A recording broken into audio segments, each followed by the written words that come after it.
Okay, good morning, everybody. Welcome to the Net Zero Week webinar that the NIE is putting on as part of Net Zero Week this week. Well, the subject title of what you always wanted to know about nuclear, but were afraid to ask, or what you need to know about nuclear, but were afraid to ask. We've got a fantastic panel this morning. Thank you, everybody who's given us or already submitted questions. We've got a whole range of questions to try to get through, but if there are questions that you do want to ask that you haven't already submitted, please use the chat function. If we've got time, we'll try to get to those as well, or I'll prioritise the ones that people have already submitted in advance. So our panel this morning, Julia Pike. Julia is Director of Financing for Sizewell C, which is a project to build 3.2 gigawatts of nuclear capacity in Suffolk. Jerry Thomas, Professor Jerry Thomas is Professor of Molecular Pathology at Imperial College, Director of the Chernobyl Tissue Bank, and a leading expert on radiation, and was previously a clinical director of West London Genome Medical Centre and Professor of Medical Oncology at the South West Wales Cancer Institute. Dame Sue Ian. Sue is the chair of the UK Nuclear Innovation Research Advisory Board, or NIRAB for short, but has had a long stellar career in and around nuclear engineering over many years in lots of different places and lots of different roles, but was the Chief Technology Officer for BNFL from 1992 to 2006, but been involved as Vice President of the Royal Academy of Engineering and as Chair of the Academy's McRobert Committee. And Catherine McGlorrigy. Catherine works at Sellafield, has 27 years of experience across the UK nuclear sector, particular expertise in waste management and related issues. So hopefully that gives us, I think, a broad range of different expertise and perspectives to help to answer the things that you wanted to know about nuclear. And I'm going to hand over first to Julia. Thanks, Tom. So I'm just going to be very brief and just say a few things that you don't know about nuclear. So the first thing you probably don't know about nuclear is that the right amount of nuclear will bring down your household bills. And why is this in the face of the narrative that it's too expensive to build? It's because as a country, we need low carbon electricity and we need continuous electricity. So the best UK system, and of course systems, what's the right system for different countries varies depending on the geography of those countries. Do they have hydro? Do they have really great solar? But for the UK, the best system and the cheapest system is one made up of the right amount of nuclear with a majority of renewables. And it's that system which makes it bring down your household bills in comparison with today's system, which has exposure to gas prices, as we've seen, and which remains reliant when the wind's not blowing and the sun's not shining, not only on its nuclear, which sort of continues to generate, but also on coal stations, which are needing to be brought back potentially for the winter. So other technologies will continue to develop, and that's absolutely great. You know, we're in favour of absolutely everything which can contribute to affordable, low carbon, continuous electricity, but you need the right amount of nuclear to bring down your household bills. So the second thing you might not know is this absolutely fantastic career. It is levelling up in action. It has a history of taking in apprentices, so formerly at 16, probably now more like at 18, and those people become station directors and lead projects like Hinkley Point C. So you can have a absolutely brilliant career in the nuclear industry. The next thing you might not know is that Sizewell B was actually built to time and to budget. I'm just going to pause to apologise at this point for the noises the dog is making. I can't mute him out while I'm talking. The last thing you might not know is that Hinkley is a fantastic success story in terms of its build. I don't know if you've seen the BBC Two documentary, but for COVID, Hinkley would be running roughly on time, probably only around about 6 months behind, which for a UK mega project of its scale and for a project which is building nuclear in the UK for the first time in a generation is an absolutely brilliant success story. Great, thank you, Julia, and your dog. Over to Jerry. Hi, I'm here really to deal with any questions you might have about the health effects of radiation and nuclear power in general. I've spent a lot of my career trying to dispel some of the myths that are around on the internet, particularly about the health effects of things like the Chernobyl accident. We actually have a huge amount of scientific research that has gone on into the health effects of the atomic bombs in Japan, and also the health effects of Chernobyl. So we understand an awful lot more about the effects of low dose radiation and possible health effects. And the good news is that actually at low doses, radiation is not really of concern to health. You may think that's mad when you read some of the internet information that's out there, but actually the scientific studies heavily support that. Put very simply, the higher the dose, the more dangerous radiation is. And people think that when you have a nuclear accident, you have a high dose of radiation to the general public. That is absolutely not true. And so people will know about the increase in thyroid cancer in those who were children after Chernobyl, but it is only restricted to those who were children. And actually it would have been preventable if the population had been given stable iodine. People think that nuclear is inherently dangerous, but actually if you look at the science, it tells you that nuclear is the safest way to generate electricity. There are dangers with all form of generation of energy, but if you look at it in the round, nuclear is by far away the safest. It also actually protects the environment, from things like coal-fired, particulate emissions, and the more we use nuclear, the more we're going to get those emissions down. And in actual fact, if you look at all of the studies that have been done into general health effects, rather than those focusing just on cancer, you'll find that the older technologies that we use to generate electricity, like coal, less so oil, but it also has significant emissions. That causes huge problems with the respiratory system, which can cause huge problems with the cardiac system as well, with the heart. And so we know from the studies that have been done, which have been quite extensive, that actually nuclear is the cleanest way to generate electricity, and is by far a way in terms of health, even though we've had some accidents with it in the past. In the terms of health, it is the best way to produce electricity, to provide clean electricity, to give us good air to breathe, but also to give us stable electricity, which helps us when it's hot. We can put our air conditioning on, and it's a huge problem in Japan at the moment. They're concerned that they won't be able to use the air conditioning enough. And when it's cold, we can keep ourselves warm. And extremes of heat actually are extremely dangerous, particularly for the old population in countries. So being able to keep your house cool when you need it and your house warm when you need that is extremely important. And nuclear is going to be one of the major answers for us to be able to do that at an affordable price. Thank you. Thanks very much, Jerry. Sue? Yeah, I've just got three short points for you. One is a build on what Jerry's just said, and Julia. It's that contrary to popular view, nuclear isn't expensive.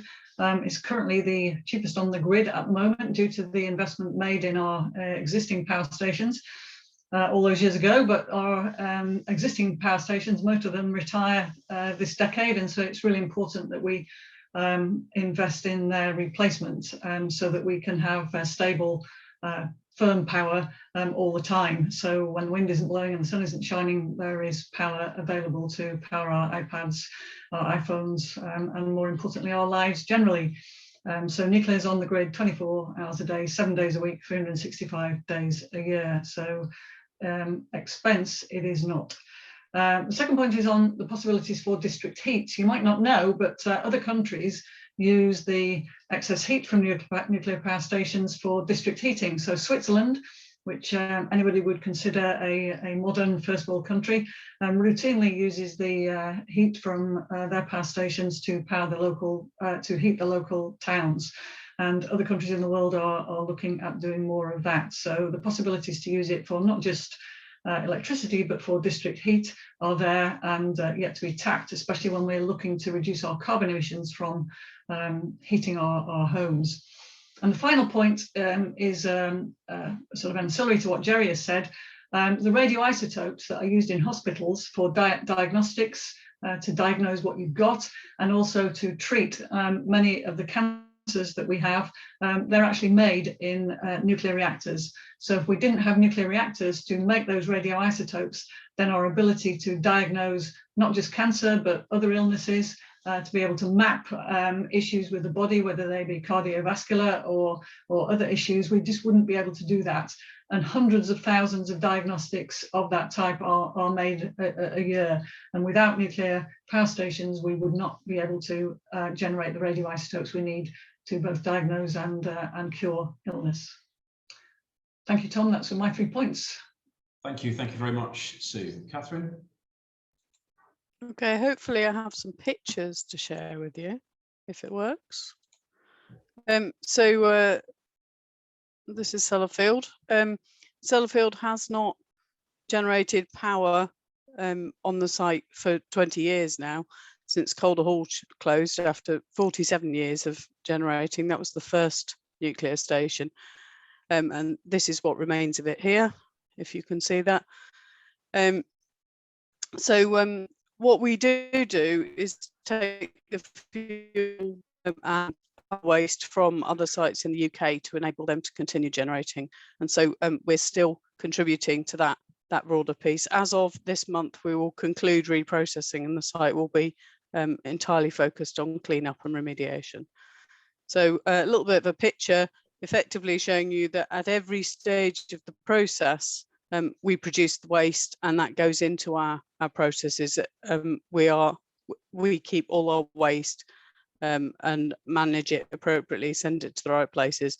And ultimately, the strategy is that the intermediate and high level waste will go to the geological waste disposal facility. And you can find out a lot more about that on the internet from the public consultations. So some little pictures of the waste. Most of it is very low level.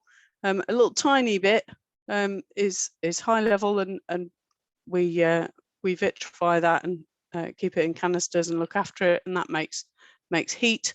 This little bit intermediate level, that needs shielding as well, so we have to look after that appropriately, and that will eventually go to GDF. It's large quantities will be produced through the decommissioning process, but a lot of our work is focusing on how we reduce the volumes for that to reduce the overall environmental impact. And then low-level waste goes to our repository in Cumbria. So we do look after the waste at every stage in the process. And because everybody loves a good picture, I thought you might like to see. So this is us starting to retrieve some of the waste from our storage silo, chopping up pieces of the old pile chimney to decommission that. This is one of our new waste plants just being commissioned. And finally, we're recruiting Spot the Dog and other robotics to help us with decommissioning and bring technology. So that's all from me. Great, thank you very much indeed, Catherine. That was a really quick run through of some of the issues. I've got questions which people have submitted in advance. I've seen there's a few questions and points in the chat. I'll try to get to those as well, but I know that Sue has to leave us before the end. So I'm going to ask the first couple of questions to Sue while we've got her with us. Sue, someone's asked us in advance, apologies, I haven't got the names of who's asked these questions. So asking, are there nuclear reactors that are truly passively safe? Yes, there are. Some of the high temperature reactor designs are passively safe, like the pebble bed modular reactor, because it has a self-limiting process, which means that it can't get too hot. And as the temperature rises, it has a self-limiting cap, if you like, which enables it to be passively safe even without coolant. But the modern designs of light water reactor also have a significant amount of passive safety associated with them, whether that be the AP1000 reactor from Westinghouse, which has passive cooling to buy a lot of time before you would need to intervene.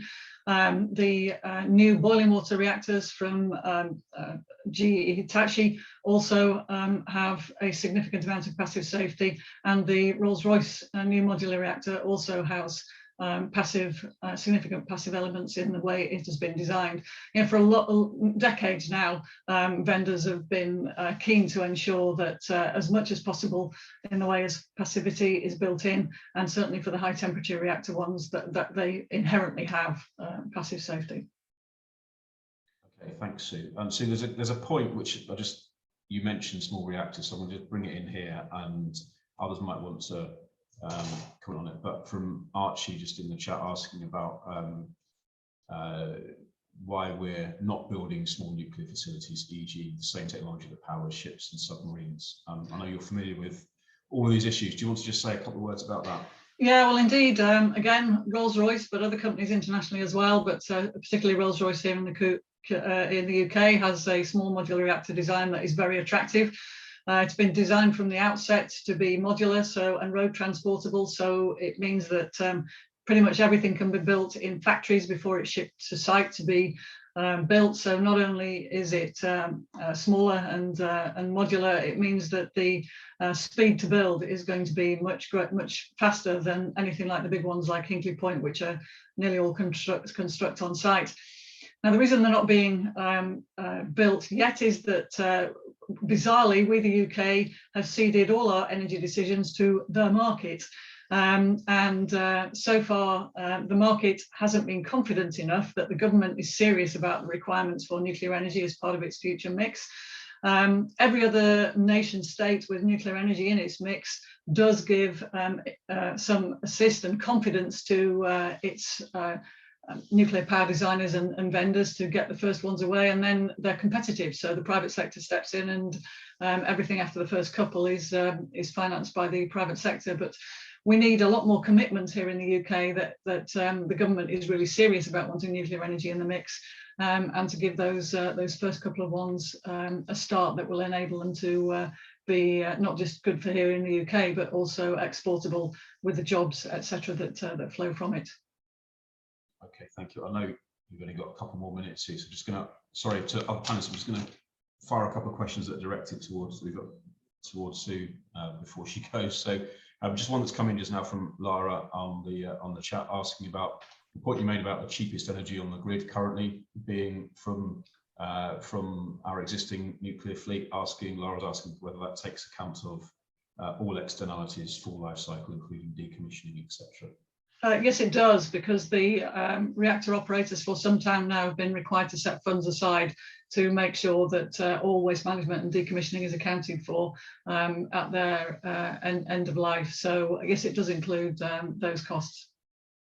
Okay. I think that someone's just asking a similar question, Marie. Yes, on the impacts of nuclear power, environmental, building decommissioning, etc., storage management. All of that is factored into all the studies on lifetime emissions that have nuclear as being the lowest carbon source of electricity generation. Sue, just before you go, one other point which I thought I would direct to you. I mean, this is fairly unusual in terms of a nuclear discussion in two ways. One is that a lot of the people involved aren't from the nuclear industry who are asking questions, which is part of the point. But secondly, that it's a panel with the exception of me, here as a sort of chair without any men on it. How do we get, and that's pretty unusual in the nuclear world, how do we get more women in nuclear? Well, I guess the start point is to make sure that girls in school, when they're at school, are encouraged to do science and engineering subjects. So encouraged to study the sciences at school, because that's the feeder into both science and engineering courses at university. Unfortunately, you know, our education system still manages to turn off and disadvantage girls at a relatively early age in life. And so the more that we can do to encourage girls to consider science and engineering as attractive careers, the better. And organisations right across the professional institutions, or the Royal Academy of Engineering, the Royal Society, all have great websites that show girls just what can be done, and the attractive careers that they can have, from energy generation all the way to environmental science and cleanup and medicine, like Jerry does. So, you know, the very fact that you've got as four women on the panel, all with very different careers in the nuclear sector, tells you that it's a great sector to work in. You know, you earn lots of money, you have great fun, and you know you're doing something that's environmentally responsible and good for the planet and its people. Great, thank you very much indeed, Sue. Thank you. Okay, I'm going to try to broaden out to other panelists some of the other questions that we've had as well, and I'll try and cover the points that are coming in on the chat and the Q&A while I'm at it. But I'm going to start with Catherine. There's a question that we've been asked about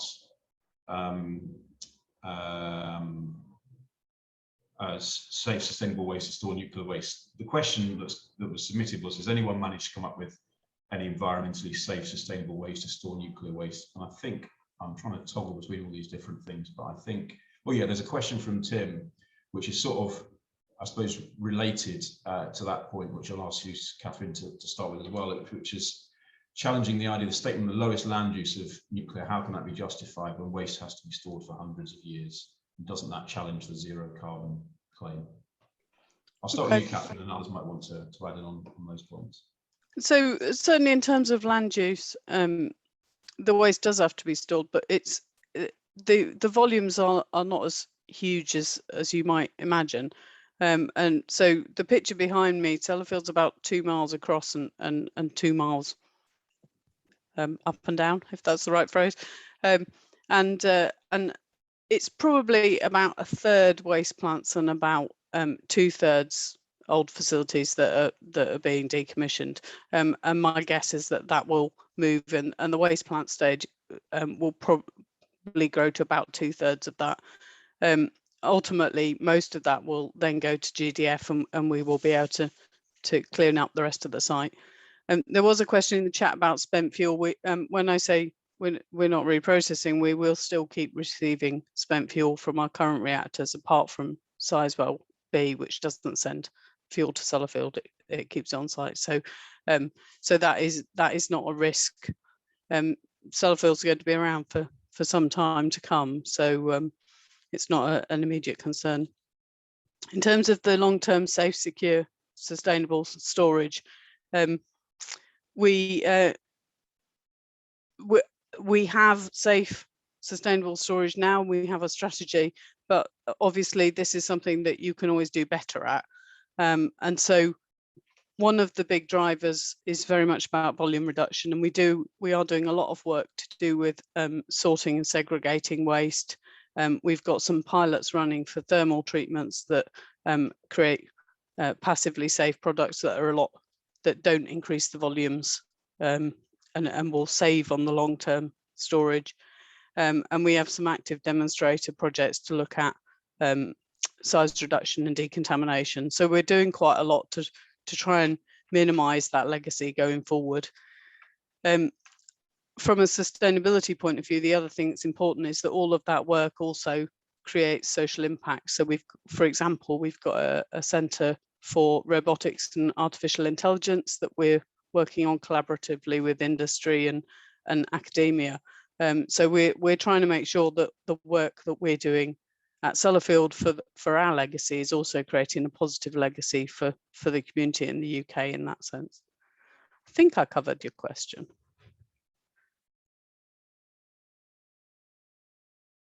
Thank you very much, Catherine. I've got some other points which I'll come back to you on. Just before I move on, has anybody from the panel wanted to comment on those points additionally? Anything else you wanted to add? Well, I'd just say about the waste from Sizewell B, which Catherine mentioned, and from Sizewell C, it sits in concrete encasement. There's not very much of it. It's in essentially an engineered shed. I think when people are worried about nuclear waste, coming to visit the Sizewell B dry store is one of the most calming things that you can do. If you want to hug the canisters, you can. I think we've got a social media influencer person who is asking, will we allow them to lick the canisters? I mean, yes, if they insist. And you know, if you go and see how little there is of it, and you can literally see that for 3% of the nation's electricity for 18 months, you've got a canister which is not that big. And so you can see exactly what the volumetric result is of generating electricity this way. And then just in terms of a few other questions on the chat, is it all costed in? Yes, all of it is costed in. So uniquely for any way of making electricity, the whole cost of decommissioning and waste storage is costed into the electricity price.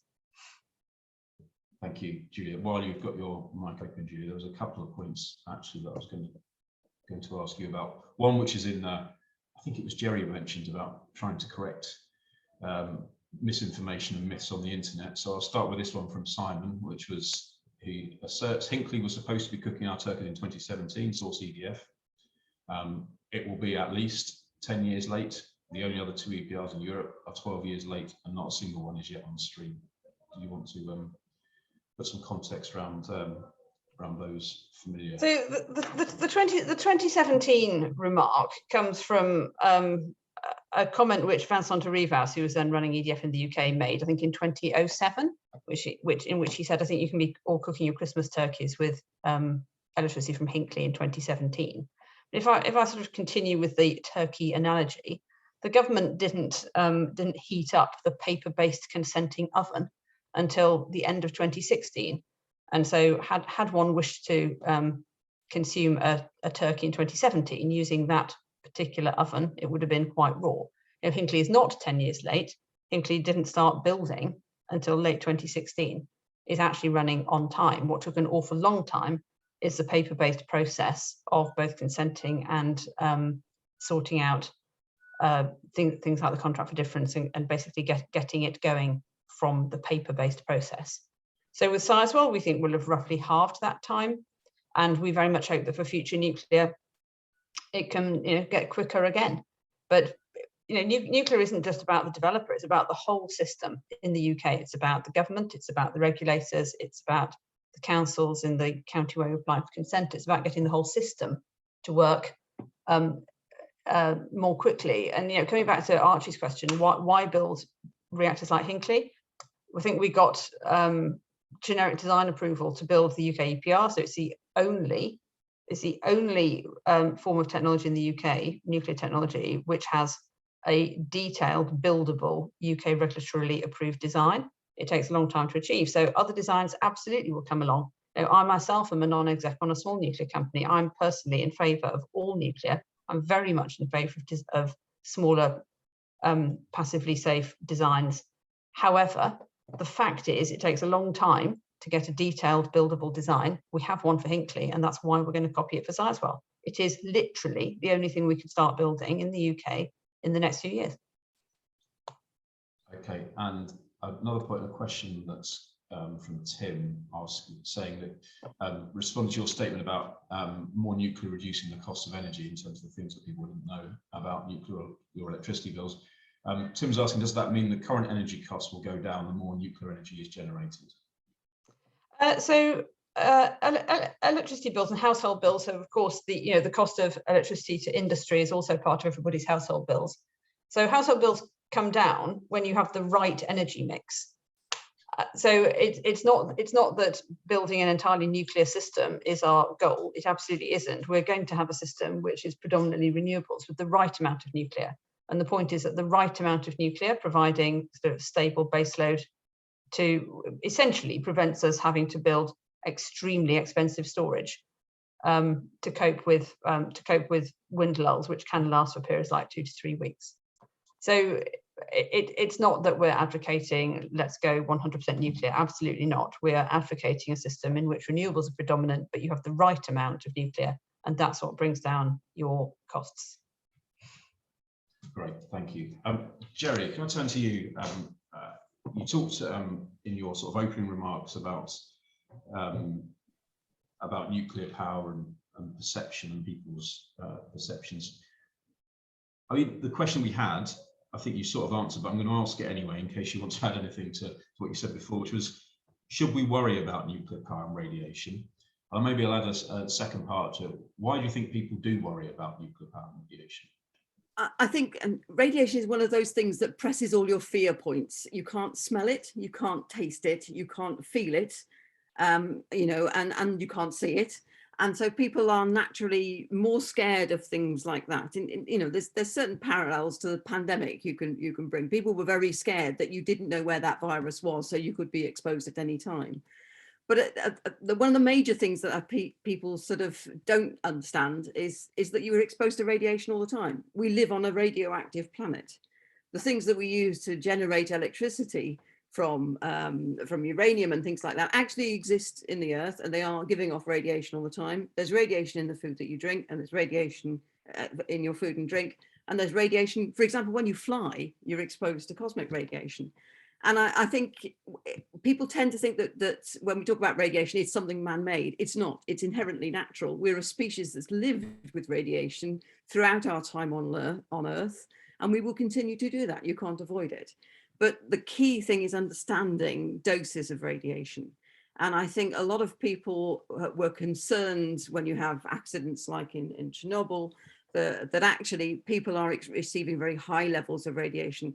Actually, they're not. They're receiving very low levels of radiation. And the sort of low levels of radiation that people might experience in an accident like that, apart from the emergency workers, I'm leaving those aside for the moment, actually have less health impacts than all the other things that impact our health, like our our smoking habits, our drinking habits, whether we exercise, how much food we eat, do we eat the right food? And so actually, when you think of the accidents that have occurred, which tend to be the fear points for most people, the health effects have not been what people expected them to be. I myself was expecting much worse health effects from Chernobyl. I was a young scientist at the time it happened. I thought, oh no, we're going to have all these huge problems, loads of different cancers, because actually we didn't understand low dose radiation as much as we do now. And that's thanks to all the research that's gone after Chernobyl and after the atomic bombs as well. And now we appreciate that we're actually worrying about something unnecessarily. So I think that's why people are scared of radiation. They also think that the waste generates a huge amount of radiation, and therefore it's going to be very dangerous for us. If you watch Country File on Sunday, you'll have seen the presenter standing bang next to the concrete piles that contain the radioactive waste in Sellafield. Concrete effectively stops any gamma radiation coming out, so it makes it incredibly safe. We know exactly what to do when it comes to protecting ourselves against radiation, and therefore it is one of the safest ways of generating electricity that we have, and can also be used for an awful lot of other things. I saw one of the questions in the chat was asking about decarbonising transport, for example. Well, if you coupled a massive amount of heat that's generated from nuclear with being able to take hydrogen out of water, for example, you could therefore have a supply of hydrogen that you can then power your systems with for cars, boats, planes. All of it becomes possible. So you do need to have this method of being able to generate large amounts of heat in order to do other chemical processes which will help us decarbonize. And I think it's natural to be fearful of something that you can't see and you've got no senses, but actually we probably have no senses that enable us to detect radiation, because if you could imagine that if we detected radiation by our skin itching, we'd be itching the entire time because we're exposed to it the entire time. So there are good reasons why, as a species, we don't sense radiation, because it would be really irritating if we did sense it all the time. But I can understand why people are fearful of it. But the science is actually telling us the exact opposite. You shouldn't be scared of it. You should be happy to live with it. And there are huge benefits that come from the use of the nuclear industry, one of which, of course, is providing us ways to treat cancer. Radiotherapy is still the best method we have to treat cancer. The more novel drugs that we're coming up with tickle at the edges when you can't treat the patient with radiation. So actually, without the nuclear industry, not only on the energy front, but also on the health front, we'd be in a really bad place. Thank you very much indeed, Jerry. There's a question from Marie that I'm going to ask Catherine, but I don't know, but Jerry, you might want to comment on this as well, but you may not do. So I'll start with Catherine, then if you want to come in, which is in the chat, which is about talking about the time frame for dealing with radioactive waste, and saying, according to Wikipedia, which isn't necessarily always the most reliable source, but anyway, waste time frames from 10,000 to 1 million years. And has there been any sort of forecast of the amount of nuclear waste produced and how that will impact the environment and how much storage you need over the next 100 years? Actually, that's probably something that all three of you may want to comment on, but I'll start with you, Catherine, different aspects of it. So Sellafield has a detailed plan for the lifetime, and that includes forecasts of all the different sorts of waste we'll get out of all the different sorts of facilities, and indeed waste that we receive from other sites. There are some uncertainties, particularly in our older facilities. Record keeping in the 50s was not what you might expect it to be today, but our plan allows for that sort of uncertainty. There is because we know there's some uncertainty around timescales and quantities and things, we allow that flexibility in what we're doing. as I say, at the moment, the big focus is on what we can do to reduce those volumes and actually reduce the overall carbon footprint of managing it in the future. In terms of time frame and existing waste, yes, absolutely, it's covered. In terms of future waste, the amount of waste that you'd expect from new generation, new reactors is a much smaller proportion of the total. Julia can tell us about the plans for the particular reactors, but the GDF, the disposal facility, is sized flexibly to allow for the fact that we may decide that's the right answer for waste in the future as well. Okay, thank you. Jerry, is there anything you wanted to comment on that point?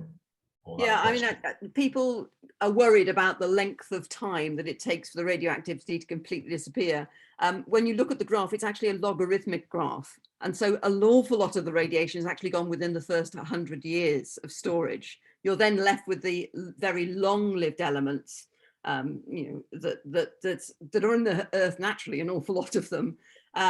So those will continue to emit radiation, but at a much lower rate and lower level, but they will emit it for a long time. It doesn't mean that it's going to build up and be dangerous. It's actually going to, most of it is going to disappear within the first 100 years. And the important thing to remember about radioactive waste, it does actually disappear over time. A lot of the other compounds that are used, for example, in solar panels, are heavy metals, and those actually don't disappear in the environment. They can build up in the environment. Heavy metal toxicity is really nasty. It's a neurotoxic scenario with that. So actually, it's a great benefit that this stuff disappears over a period of time. We know exactly how to store it. Putting in a GDF is ideal because you can put it in there, and when you've finished filling it, you just backfill and you walk away and you leave it. And nobody is going to be exposed to any radiation from that. I think the Swedes did some monitoring where they had all the canisters leaking in their GDF over a long period of time. And actually the doses on, if you stood on the top of their version of the GDF, the dose that you get if you stood there for 24 hours, so no pee breaks, no lunch breaks, nothing, you had to stand there for 24 hours, you'd have the same dose as if you were flying in an aircraft for 3 hours. It just, you know, people's fear of the radiation from radioactive waste really isn't warranted. We know how to handle it, put it in a GDF, perfectly safe, you can leave it there and walk away. And that's the important bit about the GDF. It doesn't need active management, it can just be left and you can walk away from it. Okay, thank you. Julia, anything you wanted to add in relation to Sizewell? Well, only that it sits in its concrete canisters and there's a safety case for at least 100 years. If we wanted to make the safety case to continue to keep it in its dry store safely, immune from terrorism, etc., then we could choose to make it. And so while, of course, ultimately the UK intends to build a geological disposal facility, the timing of the geological disposal facility is not an issue for Sizewell B or for Sizewell C. Okay, thank you. And while you're on, Julia, just a question we'd had, which is Sizewell specific, so I'll ask it to you now, which is, well, there's two, and I also reflect some of the comments that have been in the chat and in the Q&A on the screen. One is asking about the impact of nuclear projects on their surrounding environments, and obviously Sizewell, the project which is heavily involved in discussion with your local communities and everyone, stakeholders. Anything you wanted to say to sort of talk about that, and then I suppose reflecting back on some of the points you made already, but a question that came in is, given that nuclear in Europe, new nuclear in Europe has been by record in recent times mostly behind schedule, how can Sizewell C be built on schedule? Okay, so impact on the local area. So the first thing to say is that any construction project brings disruption, and it brings increased traffic movements and noise and light pollution, and we are, you know, fully alive to that, and that people have entirely valid concerns about it. We do everything that we can to mitigate it. I would say that after the construction period, nuclear is a good and popular neighbour. So it sits silently, putting out its electricity. It's a brilliant local employer.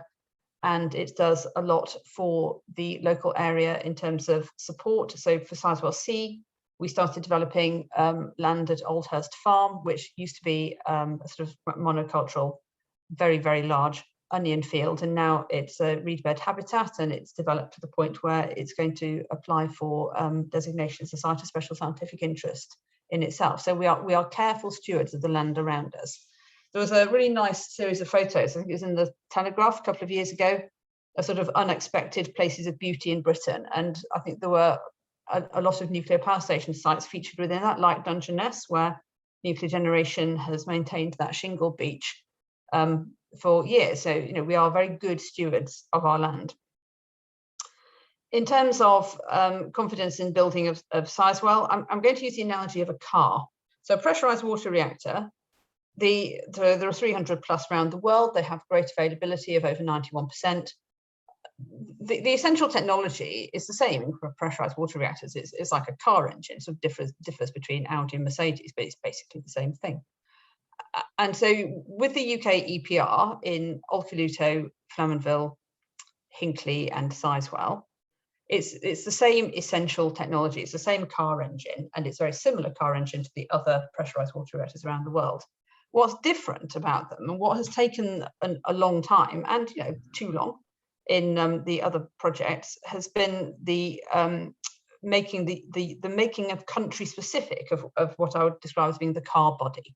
So if you wanted to bring an Audi design into the UK, you have to move the steering wheels to the other side. You have to maybe change the braking system. You might choose to customize it in some other ways for the UK system. And that's what happens with building nuclear. It's heavily nationalized. So in Olkiluoto, they started building before they had agreed the extent of Finnish nationalization of the design. This is obviously a mistake. They had to dig out the concrete that they'd poured, and they had to do that again. It took too long. But Olkiluoto is on. It's going to provide 14% of Finnish electricity. It's giving them much better energy independence from Russia. And approval of nuclear in Finland is currently running at 74%. So yes, it was late. Yes, it was over budget. But also it's a very, very good thing, and they're glad they built it. We should all be glad they built it, because we should all be in favour of low carbon and energy security. It's a similar story with Taishan. You know, Taishan in China, it took 10 years rather than the 4 that they'd forecast. You might say that the error was in forecasting the 4, not in taking the 10. It's a World Association of Nuclear Operators top performing reactor. It's got an issue at the moment with its fuel. It's not unusual to have an issue with fuel. It's an issue with the fuel rod. So if you can see my pen against my phone, it's not an issue with the reactor, the phone, the big expensive bit, it's an issue with the pen. So that will be fixed, and then Taishan will go back to being a fantastic reactor, the alternative to which is China building or burning much more gas and coal. So again, it's a great thing for the world, because global warming is a world issue, not a country-specific issue. Hinckley has had to nationalise the design. It's had to make it to the UK EPR, move the steering wheel, all of that. That's done. And you can see that it took a long time and it was expensive for Hinckley. And that's one of the reasons why we didn't start building until 2016, against which it's not late. And all the difficulties in achieving the UK approved design are in unit 1 of Hinckley. So Hinckley has 2 units, and we can see in unit 2 that it's going along very well. You can see all sorts of great productivity improvements because you're building something for the second time. With Sizewell, we're building identical above ground reactors, and we'll be building them for the 3rd time and the 4th time. And so it's simply human that in doing something multiple times, you do it better each time. Practice makes perfect and all that. So that's the basis of our confidence. Thank you, Julia. I'm going to switch to a couple of different aspects of this. I'm going to start, I think, with Catherine on this. Well, actually, one of them you might want to talk about as well, Julia. But the first question from Seema is about whether nuclear waste is recyclable or reusable in any way. And secondly, from Sandra, asking whether future spent fuel from new reactors will be stored or reprocessed. Do you want to start, Catherine, and then I'll open up to Jerry and Julie if there's anything you want to add on that. So the low-level waste, there is opportunities for recycling, and we have over the last maybe 5 or more years, we've dramatically increased the amount of recycling, and fundamentally it's about removing the bit that's contaminated from all the rest of it. So it might be metals, it might be waste concrete from buildings or whatever. But if you can take the contaminated bit off the outside, if you remember that enormous block of concrete from the pile in my picture, if you can take the contaminated concrete off the side, it might only be an inch of it, and the rest is then available to recycle. So we are looking very much at that in the lower levels. The challenge is with higher level waste and intermediate level waste, and I don't think there are a lot of good examples for how you can do that. I feel like in the future somebody will work out a way of using the heat generated by high level waste in some sort of waste heat recovery system and get some benefit from that, but at the moment we're not in that place. Remind me what your second, about the new reactor waste reprocessing. So as of this month, the UK will not be reprocessing. We have reprocessed for some time, but we are not currently in a position where we would continue doing that. It does happen elsewhere in the world. France in particular will still be reprocessing, but there is no intent, and the spent fuel will be stored and disposed of appropriately rather than reprocessed going forward. Okay, I don't know whether, Jerry, was there anything you wanted to comment on those points, and then there's sort of more waste? Oh, no, I think I'm happy to leave that to other people to comment. Okay, Julia, was there anything you wanted to say on that? I mean, I could talk about waste heat, but not. Yeah, I was going to ask a question as well. I'll do that now. I think it was in the chat, or one of the questions that came was just focused in the earlier remarks. I know we've moved on slightly, but we were talking about electricity, and I think it was Steve was asking the question or saying, well, what about other things you need to decarbonise, and transport, heat, etc. Maybe do you want to say a few words about that, Julia, and Sizewell impact, but then the wider impact and potential that nuclear has in some of those harder to decarbonise? Yeah, sure. So, I mean, as Sue was saying, heat from nuclear power stations is used in other countries, including Sue cited Switzerland, also Sweden, Finland. China is building a nuclear power station to heat a city. And so with Sizewell, we are for the first time in UK nuclear going to put valves in to be able to extract heat before it goes to make electricity. So we'll be able to take out 400 megawatt thermal of heat without significantly impacting the electrical output, and that makes the heat very cheap. So with that cheap heat, what can we do? Well, we can develop heat-assisted hydrogen electrolysis. So we're very interested in that. It comes out at 270 degrees. And we are looking at a heat-based direct air capture technology, which would round about halve the current cost of direct air capture. So that's like carbon capture. You push air through a system and a solvent captures the carbon, and then you can bottle it and use it to make synthetic fuels for transport. Or you can put it underground using the oil and gas network in the southern North Sea from Sizewell. And to give you an idea of scale, so 400 megawatt thermal of heat, which doesn't impact the electrical output of Sizewell, would power direct air capture at a rate which would offset today's emissions from the UK's rail industry. So it's a very considerable additional benefit. If over the next few years we want to make the safety case to take out more heat, then we will make the safety case to take out more heat. And that's sort of a societal decision. What do you want your nuclear for? I would think that future nuclear designs, particularly the advanced modular designs, which Sue was mentioning, will produce higher temperature heat and probably will be used more for heat than for electricity. The other thing about flexibility or maximizing the use is making sure that our electrical substation is configured so that we can use the electricity for non-grid uses.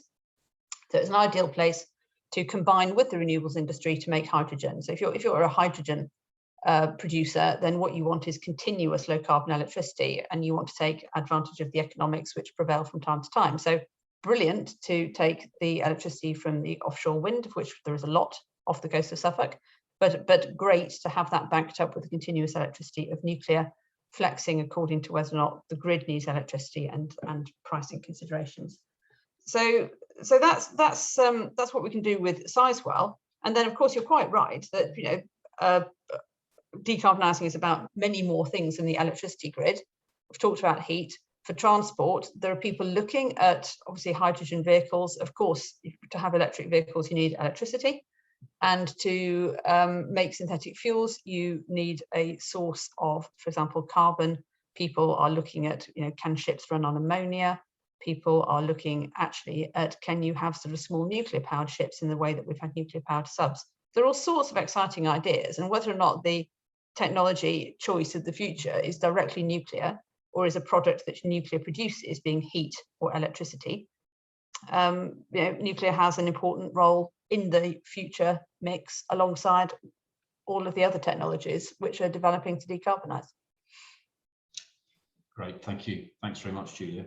Jerry, I'm going to ask you a question which I just wondered, did you watch the Sky Atlantic or HBO drama Chernobyl? And what did you think? I watched the first episode. It took me 3 hours because I spent so much time pausing it, saying that is complete rubbish, and writing down what actually really happened. So no, I didn't watch the rest of it. It wasn't good for my blood pressure either. Okay, I'm just asking because thinking your earlier comments, I think it's been overtaken by Bridgerton now, but it was like the most watched, I think, stream program ever up until relatively recently. And so obviously, you know, wider point is the potential impact for drama, which is loosely based on real events, but for dramatic effect has things in it which couldn't possibly have happened, for example, which probably is what you're referring to.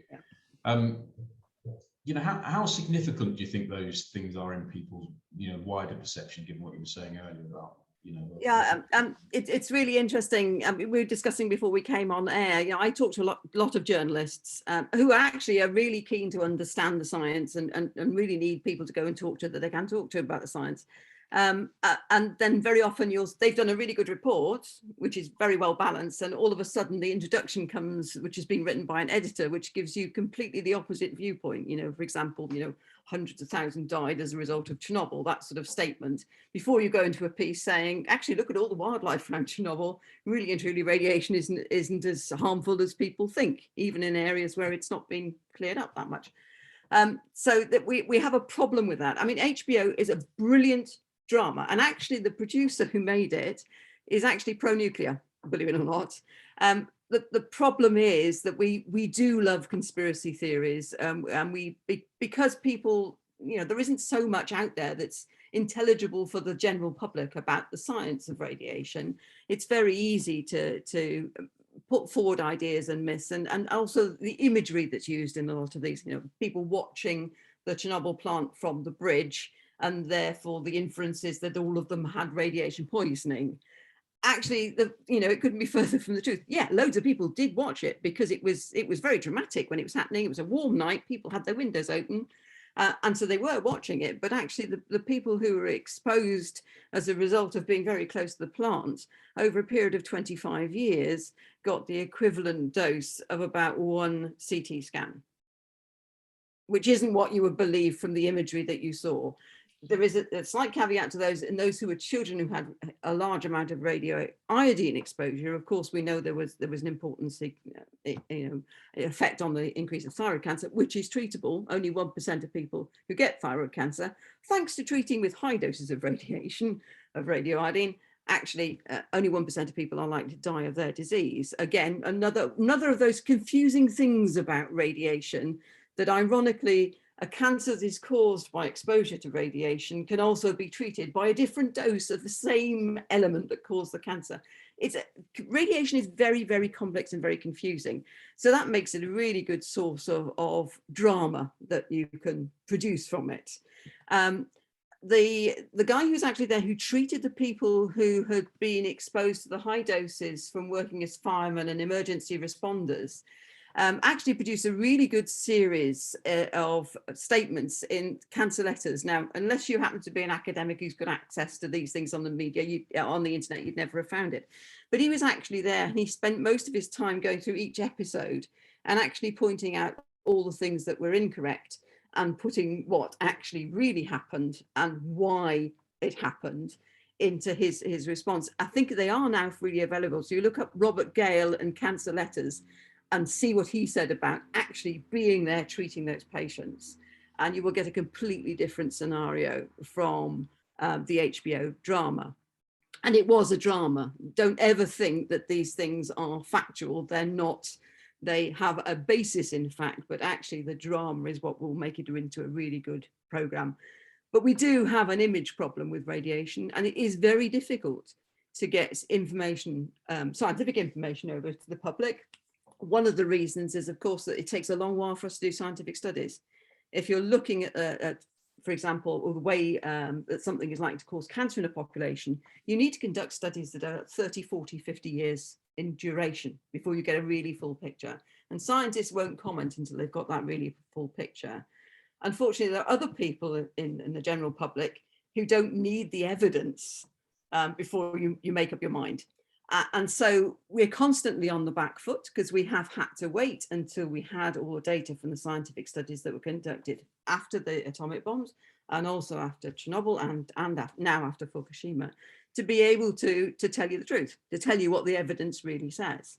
So constantly we're fighting against a myth that's there, and it's much easier to get the facts over first, and then you'll find the myths don't come in such orders of magnitude as we have around the accidents like Chernobyl. But you actually can't do that. If you want to get the scientific evidence, you have to wait for it. I think we need to be more willing to speak up. And I think a lot of scientists, me included, prefer to stay whenever possible in our labs. It's safe there, nobody bothers us. As soon as you come into the public, you are subject to attack from other people who don't share your views, and who may not have any evidence to support their own views. And most scientists are quite quiet and retiring creatures. That's why we're doing science. And so sometimes people can be put off by just the fact that as soon as you say something, you're going to get attacked by somebody, and you have to develop a very thick skin very, very quickly. So I think, that there is an awful lot of problem around over dramatization of things, but, somebody has to make money in the media from selling dramatic things. Otherwise the media wouldn't be there. It's really, really difficult, but radiation is sort of a very Marmite subject, and it's difficult to explain because it's so, it has a good side and a bad side, and it just depends on the dose, whether it's a good side or a bad side. And it also depends on your situation. If you're a cancer patient, you want a high dose of radiation to kill your tumor. So I think that's why we have a real problem talking about this for the general public. But it's a fascinating thing. And if anybody's thinking of a career, there's loads of work still to be done in this. Okay, great. Look, thank you very much for that, Jerry. And I'm conscious we've run out of time pretty much. So thank you for getting out of your lab and coming out to take part today. And thank you to Sue and to Julia and to Catherine as well. I think we covered a chunk of the questions. I know we didn't quite get to all of them, but I guess the fact that there's a lot of questions indicates that there is a level of interest and curiosity, and we want to be able to continue to find ways of being able to provide answers and to maybe correct some misapprehensions or challenge some assertions that are sometimes made without much basis or fact. We've seen a little bit of that in some of the chat today, as well as some, I suppose, much more genuine questions as well. So thank you very much to everyone on the panel. Thank you everybody who's taken the time out from their morning to take part in this, and I hope everybody has a good and successful rest of the day and rest of the Net Zero week. Thank you very much, everybody. Thanks, Tom.